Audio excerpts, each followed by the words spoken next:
and the Kundalini is coming up, and eventually it will stay up for a period of time, and the veil, like you say, is very thin at those times. That's the time to get your questions answered. Well, you've been hearing a lot of the ordinary, normal people, well, we call them normal, but the regular, everyday person goes to work and comes back and doesn't really think about anything spiritual, are having issues now. They're starting to have, they think they see something, or they heard a voice. Yeah, because the veil's getting thinner. Yeah. Yeah, that's what. Well, that's what we always had, just that, you know, you had it turned off from when you were a child. You know, you happen to have yours turned on, which was good. Yeah, unfortunately, though, I didn't know it was. Well, maybe it scared you when you were younger, but I think also too, you have to be fully grounded in order to receive the information that's coming through. Right. You know. Yeah. Timing is everything, I guess. For sure. Yeah. Our next testimonial is. Are we ready for our next testimonial? Yes. Alrighty. It's a man named Yvon Boiselle from Montreal. He is one of the owners of a tire dealer called Pneu Boiselle. And this videotape was done on October 10, 2012.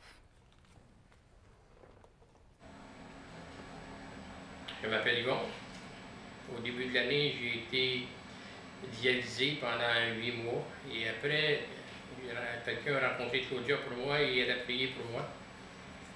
Et après, les docteurs m'ont appris que mes reins avaient recommencé à fonctionner et depuis ce temps-là, ça va très bien. Les prières ont fait effet. Merci.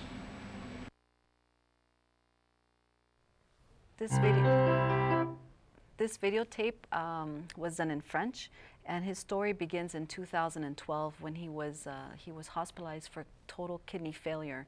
They had no choice but to put him on kidney dialysis, which once you're on kidney dialysis, it's very hard to not be on kidney dialysis. It's very rare that the kidneys start working on their own. One day, one of his employees, which is one of my customers I know very well, she came up to me and she was very concerned for the health of her boss. So she asked me to please do one of my special prayers for him, and I did. And actually, I did 2 prayers for him, one per month. I did one month, and then I put him back on my list for the next month, because I do them for about a week, and I try to fit everybody in. So I did do prayers for him. After that, next thing you know, his doctors took him off the kidney dialysis, and he was ready to be on his own again. And he was not even aware that I had done prayers for him until someone did say, Yvon, there was some special prayers done for you. And he's, in the video you can see he's very thankful that he was healed. The question here is a person that is not even, he's not even aware that he is, there's prayers being done for him. How come he is able to be healed and other people are not? So it's a question that I'm gonna talk about later on. It's just that I'm working on another case of a kidney dialysis. I've done 5 prayers and nothing is working. So later on, we maybe can touch on that topic, why some people are healed and others are not. So that's it. All right, moving right along, I'd like to introduce our next guest, Christine Schiavone. Christine is the producer of Spiritual Exploration, seen right here on cable. And Christine? Hello. Hi. How you doing? Thank you for having me, and it's a pleasure to be here with everyone. Healing and angels and all that is spiritual has always been an interest of mine ever since I was a child. And people would, I would say things to people as a child like, you know, this is not it. And there's more than meets the eye, there's more than we're being told. And especially, I was brought up Catholic also. Haven't been practicing for a while now because I think Jesus kind of said, you know, don't worry about going to church because I'm here with you always. And so I haven't really been practicing, but my heart is still there with my God and my Jesus, and I'm, you know, like that. And the angels as well. I know that St. Michael the Archangel is one of my protectors, and I feel him with me a lot. I have a picture of him on my nightstand with his sword like this, so he protects me. And it's a beautiful thing. I think that when God made the angels, he did a good thing for humanity, because they are here to help us and guide us and try to bring us along the right path so that when it's our time to leave this earth, that we will end up in a good place. And if we're lucky, we have our angels waiting for us when we pass. As far as they're concerned, Raphael is the healer, and I've also had Raphael's help on quite a few occasions, I'm sure. I'm a Reiki master, and I'm also a magnified healer. And these energies come from God, come from the angels, and when people are healed, it is a miraculous and spiritual thing, I believe. As far as why people, some heal and some don't, I think there's several reasons for that. I think that one is there are people who really don't want to be healed deep down. Deep down, they may want to leave this life, and they kind of resist the healing. I think that also sometimes, you see, before we come here, we make our deals for our lives, for the people that are going to be in our lives, people that are going to be important, people that are not going to be important, people that are going to be really good and close to us, and people that are not going to be so good and close to us. And we make these deals and these beforehand things that should come into our lives because we need certain experiences to further our position on the other realm, in the other realms, when we go again. And I think that maybe that some people have made the deal, yes, I'm going to live with this disease, whatever it might be, and I'm going to die from this disease because of the experience that will further my spirit. So it's like life contracts. Yeah, it's contracts. Yes. And we contract with each other as well. Our friends, our family, people in and out of our lives. And our contracts consist of how long you're going to be in my life. What are you going to do in my life? Are you going to help me? Are you going to hurt me? Are we just going to be good friends? Are we going to be enemies? What? You know? But whatever it is, whatever our relationship is with people, we've contracted for that in the before time so that we can have that experience and that when we go on, we're all the better for it. Christine, do you believe that you can extend a contract? I think that you can change your mind about certain things and ask the powers that be if we can extend a contract or if we can cut something short that we are tired of or is not suiting our purpose or for our highest good. When you do Reiki, I know you're a Reiki master. When you I do Reiki when somebody wants it.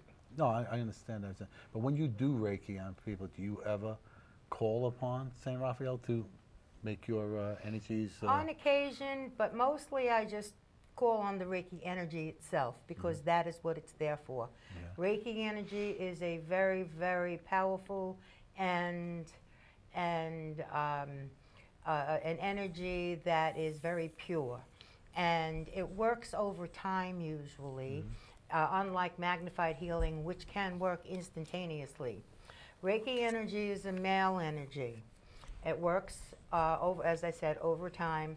And it's very easy to call in. Once you become attuned to the energy through learning how to use it, you can use it, and always for the highest good of the recipient. You could use it on people, animals, the earth. You could use it for situations, and you can send it anywhere in the universe. It'll penetrate anything, and it can be, when you get to a certain point in your learning Reiki, they give you secret symbols that you can use to send it. If somebody calls me up and says, oh, Christina, I'm kind of down today, or I'm not feeling well, would you send me some Reiki? And I could, from my home to wherever they are in the whole world, I can just send them the energy, and they will get it, and they will feel it. And the Reiki, as I said, is a very intelligent energy, so you don't really need a lot of information as to where it's going. It will find its target. It will find the target. Very good. Is there a difference between Reiki energy and healing energy? Reiki is healing energy. It is. And magnified healing is different, though there's different kinds of healing energy, yeah. Reiki is a healing energy. Magnified healing is a healing energy, which is a female energy now, as opposed to Reiki being a male energy. Magnified healing, we have a deity that's in charge of that in the higher realms called Kuan Yin. She's a Chinese deity, and she promises that if you receive a magnified healing, that when your passing time comes, she will be there to guide you. Christine, is it easy to learn Reiki? Oh, yes. Yes. You can take Reiki 1 over a weekend, Reiki 2 over a weekend, Reiki 3, which is advanced practitioner, over a weekend. And then the master is usually a little bit longer. And then it's my understanding, but I have not gone on, but it's like 12 more steps beyond all of that. But do you think it's for certain people, or if it's for general? It's for everybody can handle it? But you have to go to the classes. You have to be attuned. There's an attunement that comes with the class, where you are being given the energy and the ability to call on it. And once you call upon the energy, you can work miracles with it. Again. But anybody, it's not just for certain people. Okay. But you have to become attuned to the energy to use it. All right. And Christine, why don't you tell us if anybody would like to tune into your show, the name of it, when it's played? Oh yeah, well my show is Spiritual Exploration, and I'm on Friday night at 10 p.m. FiOS Channel 35, Time Warner Cable Channel 79. And a lot of people watch, and it's a very popular show. I run into people all the time who tell me, yeah, they do. Oh, I watch your show all the time. I know you. Yeah, but also some people look at me and they're trying to figure out where they know me from. Yeah. And for the people who aren't local, they can catch you on the web. That's right. Thank you so much. You really give me some good plugs there. You can go to YouTube. If you're online, go to YouTube, type in Spiritual Exploration, and I have like about 40 or so shows up. Some of them are a little older, and all my recent shows are going into YouTube. So if you miss it on television, you can always go online to YouTube and watch it too. That's good. Thank you. That's what us spiritual enthusiasts do. That's right. We support each other, which is a good thing. That's true. Okay, so the next... the next testimonial is, I don't have a video. It's a girl named Concetta Salvaggio, who's 29, from Montreal. She has struggled her whole life to live normally, because at birth she was missing oxygen and she had a stroke to her brain. If that wasn't bad enough, in February 2011, she had a problem with her lungs and had to have surgery. And in September 2011, she had a cough. They discovered that her lungs were very dry for a second time, that she had cysts in her lungs and had to have surgery, which was very complicated and very delicate. June 2012, she had to have, she got a persistent cough again. And the doctor that was following her, Dr. Rozinoff, realized that her right lung was not expanding at all, and it wasn't reacting. So they had to give her a 2-hour emergency surgery, which kept her in the hospital for 11 days and 4 days in intensive care. Parts of her right lung have been removed. Unfortunately, she was hit with very bad luck on July 8th, when she got this terrible cough together with a lot of pain. The doctors gave her medication, nothing was working, and her family was very afraid that they were going to lose her. So at that point, her mother, Rosa Salvaggio, came to see me, and she asked me to do a special prayer for her daughter, and I did. And soon after, she comes back to visit me, and she asked, she says, "You did pray for my daughter," and I hadn't called her or said anything, and I said yes, because from that day on, the cough just vanished. And she was healed. So she was very ecstatic. She was not losing her daughter, and everything is back to normal. So she's been doing well ever since. Good. Yeah. Fantastic. The sister channel, is it cystic fibrosis, or it's just cysts that grow in the lungs? She had cysts in her lungs. Wow. Yeah, and her lungs get dry, and they don't expand. So whatever they put in there wasn't working. So she's got parts of her lungs missing, and Poor thing. poor thing. She's 29, and And this was from a lack of oxygen at birth. oh yeah, yeah. Wow. To think a whole life she's been struggling to live a normal life. Which But what an inspiration, what an inspiration, yeah, right? yeah, That's a ground angel. yeah. Yeah, absolutely. And of course, she was not even aware that I was going to pray for her, which is the beauty of it. When they're not aware of it, and then they have their Yes. miracle, that makes it even better. Right. Yeah. Well, not only do you not have to be aware that you're being prayed for or sent healing energy, but you don't even have to believe.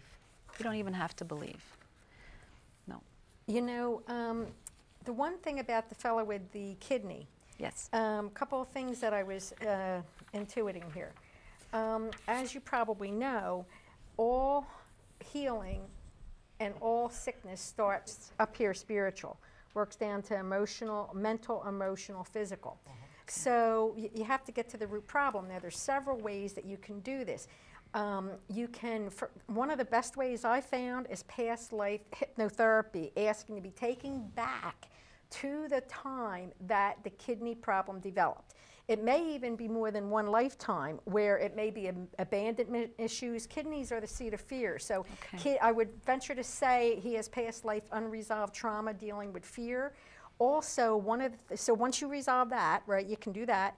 And hypnotherapy circles know that once you find the root cause and you've been hypnotized back to that point, boom, no more problem. But another key is ask for etheric new blood, because the blood is poisoned by that point, and maybe even new kidneys. Okay. Because, you know, when I first started learning how to heal, I was actually going to take classes and so forth, and one of the things that I found was that the problem to me, I remember saying during the attunement the whole time, the Lord's Prayer, I didn't feel safe. And then I realized the missing ingredient was faith, along with the proper knowledge of different healing techniques and so forth, because if you're not aware that, you know, you have to heal these different bodies, there can be a component that's still missing. Now, on that girl with the lungs, you can ask for new etheric lungs, and also get food-grade hydrogen peroxide, and have her drink some each morning by your guidance in a glass of juice. That will put oxygen in the bloodstream. Okay. Okay. So in the meantime, normally it takes about 10 days for new lungs to reform to the original blueprint, and problem solved. I have a case where I've done 5 prayers for another lady with kidney dialysis. Yeah. She wants her miracle. Yeah. She is insisting, Claudia, you will not give up on me. I said, I will not give up on you. The thing is that I realized she's very angry. She has a lot of anger issues, and she can't let go of these anger issues. So I think that she has to get over that in order, because her kidney problems are just a surface of what's really going on inside. The same thing with people that have, like, for instance, arthritis. Right. That also is a sign of unforgiveness. So if you can't forgive someone and you have that in you, sometimes it shows up as arthritis. It's the negativity that manifests itself. You can, with her, you can help with perhaps having her pray 2 times a week to God for emotional transmutation into grace. And what that does is, since energy never dies, it just transforms. So they can transform it into grace. And it may take, 10 weeks for her doing that twice a week. But in the meantime, this is being taken care of on the emotional level you're talking about. Yeah. Yeah. So when you were doing that, the healing you were talking about before, and you felt that maybe you weren't doing it right or whatever it was, and you felt there was a lack of faith. Oh, there your was no abilities part were. of faith. That was the confusion for me. Faith is the key ingredient. Right, faith, prayer, and energy. And by the way, that's all in this book. That's why I brought it with me, because that's why I read it's your all book. combined. Yeah. And but yeah, that was when miracles truly started to happen. The prayer with the knowledge. Everybody takes, like when I read that and I'm going through things, I see what you're saying, I realize the structure in it, but then you have to take it and make it your own. Yes. Yep. And that's what it is. They're just tools that we can experience. You put them in your tool belt, and then you get to take parts of it or things that feel comfortable to you and use them when you're working with people. What would you suggest on the kidneys that Claudia has been working on? The kidneys? Yeah. The lady with kidney dialysis, she goes there 3 times a week. Yeah, definitely what you said. I agree with you 100%. Yeah. There's that anger that needs to be released. She has a lot of, It really yeah. needs to be the emotional body that needs to be released before the physical can actually heal itself. Sometimes you can, it's interesting because I've worked on people who have not manifested something yet, and I see the blockage in the energy. I see it in the emotional field, and so we'll go to the emotional field to release it so it doesn't have to come physical for them, you know. So it's almost like a preventative energetic therapy. Yeah. You know, but they need to know that. They need to know that if they continue on that path, they're going to create something I don't think she physical. realizes that that's the reason. And she'll be the first one on this stage if she gets healed. So she's really happy. She goes, Claudia, you can't. She really wants to be healed. So we're going to have to help her in other ways. I think she needs to come see Yeah, you I to, think so. to get rid of the blockage, if I understand this right. And then you all can all Let's pray just for make this a her. group effort. We'll heal her. But Rita, I wanted to ask you, you had another experience with angels? I did. After the experience I had in the pool, we were taking a trip to my niece's college in Rhode Island, and the night before, two of us had dreams that we shouldn't have taken the trip. And so we woke up, there was a snowstorm coming. We woke up and I said to my sister, I don't think we should go. You know, we both had dreams, blah, blah, blah. We go, right? We're on the trip. All of a sudden, the temperature drops. We get black ice. We hit, right? Oh, boy. Cost us, we didn't hit anybody on the road. We hit no one on the road. I don't know how Thank that God for happened. that. We Michael. weaved in and Yeah. out. We hit the embankment, flipped the truck over, That was blew out Michael. all the windows. Wow. Oh, boy. And me and my sister, you know, turned over in the car. I got a scratch. I got a bruise over here on my ribs. My sister's hand got cut. But the girl who was sitting in the back of the truck had no seatbelt on. Oh, boy. Oh. She flew out the back window, Oh, no. 50 feet away from us. Oh, my God. And we thought, she's dead. Oh, God. So we get out of the car, thinking she's dead. She thinks we're dead in the car. We get out of the car, and she's standing there with the police officer with a scratch on her nose. And I said, what happened? And she said she felt herself come out of the car. She felt two hands holding her Michael, it's underneath, Michael. Yeah. like hovering, right? And she says, they just put me on the ground. And I ended up with a scratch on I've my heard hand. that happening. That was If Michael. you saw the truck, you thought we were all dead Yeah. because the truck was totaled. Yeah. But it was miraculous. that was you know the faith. angels. That's amazing. That's when They you were there, believe, that's and for that's sure. faith. That was it for That's me. I was like, definitely faith. okay. From now on, if you get a feeling like that, I That's think it. you would not. Pay attention. That was the lesson on that one. Yeah. And I think, Claudia, yeah. we have one more person to speak about. Yes, we have our last testimonial, which is definitely a friend of mine named Paul, a man of faith. His case, he was diagnosed with lymphoma, and lymphoma, if you know lymphoma, is very difficult. He was diagnosed on October 21st, 2011. He started treatments, one of 8 on November 9th. And what happened was he stopped working. He asked me to pray for him. I did 4 prayers for him. One, as soon as I found out, because he's a very dear friend of mine. I've known him for over 22 years. And then I did one in December, another one in May. And then I had lunch with him one day, and he says, Claudia, it looks like the cancer is coming back. The blood test showed that it has risen, and I'm afraid they're going to start chemo on me. So he happened to get me at a good time, which my week of prayer was starting, and I did a prayer for him on August 5th, the first of 9 prayers. The last testimonial was the last of my 9 prayers. He was the first of my 9 prayers on August 5th. He went for his PET scan and CAT scan on August 6th, comes back with the results on August 14th of 2012, and the cancer, who had been sitting on his right kidney on the size of a softball, had completely vanished. He was completely shocked, and everybody that knows him was shocked. So what he asked me to do was to heal his leg afterwards. He goes, now that the cancer's gone. So, yes. An old bowling injury. Yeah. Well, I'll tell you, any of these healings don't come with any side effects, like when you go to the doctor and you get medications, huh? No, he went for another PET scan last month and CAT scan, and there's nothing there. Okay. Amen. So he's very happy. fantastic. Yeah. Yeah. Well, we're coming to the end of the show. I'd like to thank our studio audience for being here and our guest, a wonderful you. guest. Thank you for having us. Also our sponsors. Where's my my sponsor page, which would be, gee, I can't put on my own sponsors. Antonio's. Antonio's Pork Store at Tottenville, Anthony Rizzo, owner. There's Aardvark Pest Control, Great Kills, Vincent Bonacore is the president, and Smiling Pizza, on, what's his name? That area? Park Slope? Park Slope, I couldn't think. Park Slope, Brooklyn, and Go girl. they're our sponsors, and we'd like you to patronize them if you're in that area. And we'd like to thank our viewers at home also. Thank you again for coming, and you. hope It's you great. learned something. Remember, miracles happen for those who believe. That's true. Every day. Yes.